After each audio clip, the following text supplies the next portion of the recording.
Hi, I'm Sean with Gilbreath Guitars, and this is episode number 4 of Questions and Answers. And one of the questions that I got was, why is the sound so bad on my videos? And that was asked by Belle. I got a new microphone in the mail today, so hopefully the sound is better. You be the judge of that. Some of the other reason is because I live by not a major road, but kind of one of the larger roads in the little area.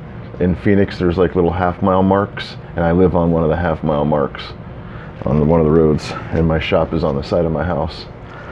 So sometimes we have, I guess, interference from cars and airplanes, and go figure, a big city.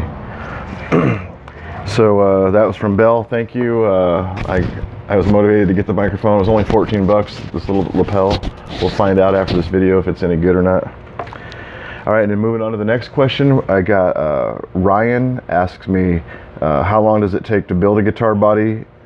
And Jillian asked me, what is my process to build a guitar body? So I guess I can kind of answer both of those in the same kind of thing. So in hours, it probably takes about 12 hours to build a guitar, I guess, maybe. And I'm not using like any professional equipment. Like I don't have the big industrial planer. I have a little one that you can get from Home Depot. And some of the drills that I have, I vary in the different drills. They're not the best one. I got some Makita, that's a good drill.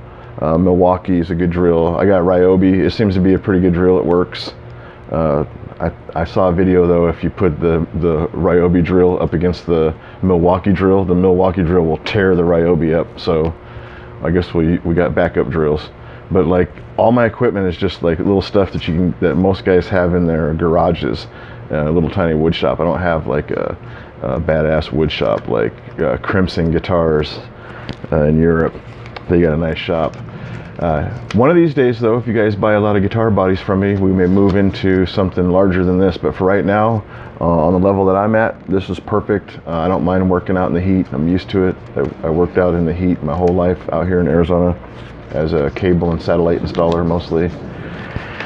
So the process takes a few hours. If I had better equipment, it would be a lot quicker.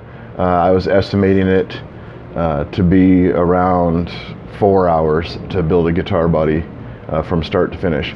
But there's a couple things that interrupt that process that you can't just do it straight through in 4 hours, like the glue up process. So when I go get the wood, I bring it back and then I plane it so it's the thickness that I want it to be of a guitar, a little bit thicker because I'm going to sand some of it off. And then I joint the ends of it so I can glue it together, because I glue 2 pieces of wood together kind of like this to make a body. So I have to joint this and I plane that so it gets to the right depths and dimensions. And then once I glue it, it has to cure for about 24 hours. And then we have to shape it, and that doesn't take all that long to shape really. I do it on a Ryobi bandsaw, a little cheap one. It takes forever. If I had an industrial one, it'd take me like 2 minutes per guitar just to rip right through it and cut it up. And I do eventually plan on upgrading, but like I said, right now it's just going to be these until we move into a better facility. And then whatever the cavities are and stuff like that, that doesn't take very long to route, about an hour or so. And then sanding it is like an eternity. You're just sanding and sanding, and you're still sanding. And then you got to switch your grade and then get a different, and then start sanding some more. And then change the paper again to a higher grit and then sand some more. So yeah, that's a lot of sanding. And so my process is kind of built around having like garage type of tools instead of professional industrial tools. So my process is a little bit longer. It's a little more hands-on. There's more room for mistakes, so I'm more careful. That's another reason why it takes me longer. But I work my butt off trying to make them as perfect as you can. And of course, wood isn't perfect, so you got to work around it. And a lot of times the wood tells me how it's going to go together. So I have to work with that. So I hope that answers that question the best I could. I might make a video on the process and walk people through this whole little thing that I got set up. It's kind of cool. I got solar. So the next one is from Alan, and why don't I answer the damn phone? Right on, Alan. I don't answer the phone. You're right. Well, during the day, usually I've got these ear muff things on that block out the noise, and I'm wearing a mask, and I'm all covered up trying to be as safe as I can. And so I use my phone. It's my cell phone. It's the business phone right now. So I hook it up to this stereo that's hanging from the solar panels. I don't know if you can see it. Look, there it is. So I plug my cell phone into that right there, and I got a couple speakers on either side so that I can listen to music. So I'm usually rocking out in here, so I don't hear the phone. When I take breaks, I usually don't check to see if I had a phone call, but I check for like messages, and because I can type real quick. I don't have to take all my gear off or get all cleaned up. So it's hard being the only person working for the most time. Like James, my apprentice, he helps out sometimes, but he's in college right now, so it's just very rarely. And until he gets done with college, I'm basically doing most of this by myself. So I have to do all the shipping, talk to all the customers, and everything. So like I said, I got little crappy equipment, a little small shop, and I don't produce very fast. So until I start producing more and have better orders and start increasing my equipment, then I'll add more hours for an apprentice, and then we'll probably start answering the actual phone.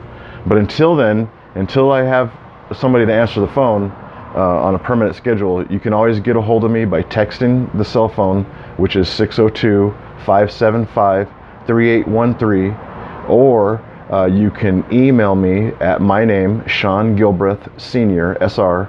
So it's SHANGILBREATH SR@gmail.com. And or you can go to the Gilbreath Guitars on Facebook. You can go to YouTube. So I don't check YouTube every day. I check that like every time I upload a video, basically. So today I'll check it, and then I won't check it for a couple days. But I check my email every day a couple times. Check that text a lot, and I get text over my cell phone from Facebook, from the Gilbreath Guitars thing. So you can get a hold of me those ways, and I can answer questions back and forth when I'm not all geared up or dirty and stuff like that. So it's easier for me just to answer those before I start working or when I get done in the evening. So I hope that answers that question. That's why I don't answer the damn phone. Probably won't be answering the damn phone anytime soon, but if I do, you caught me at the perfect time. I was on the way to the wood store, or I was all cleaned up, or I was doing business with like Yilo, because we're getting ready to put a guitar inside of Yilo dispensary over on Thunderbird and the freeway. So you can go see it over there if you have a medical card, because it's in the section where you have to have a medical card to get in. Good thing I have a medical card, so I can get in and put my guitar there. And so this sums it up for episode number 4. I hope I answered your questions. Help you get a hold of me, talk a little bit about the process, and I got a new microphone so that these videos will be better. So then I have to announce also that I updated the website so that you can choose how many knobs you get, if you want the Floyd Rose post or not. There's a bunch more little choices that you can make on that page where you order guitars from me. So I hope that helps out. I'm going to be making videos that explain how to use the website and how to choose it, and little help videos and stuff like that, in addition to some tutorials that we're planning. When James comes back, we're going to be doing some more tutorials. So anyways, thank you for watching this video. Go visit gilbreathguitars.com and buy something, and we'll see you next time.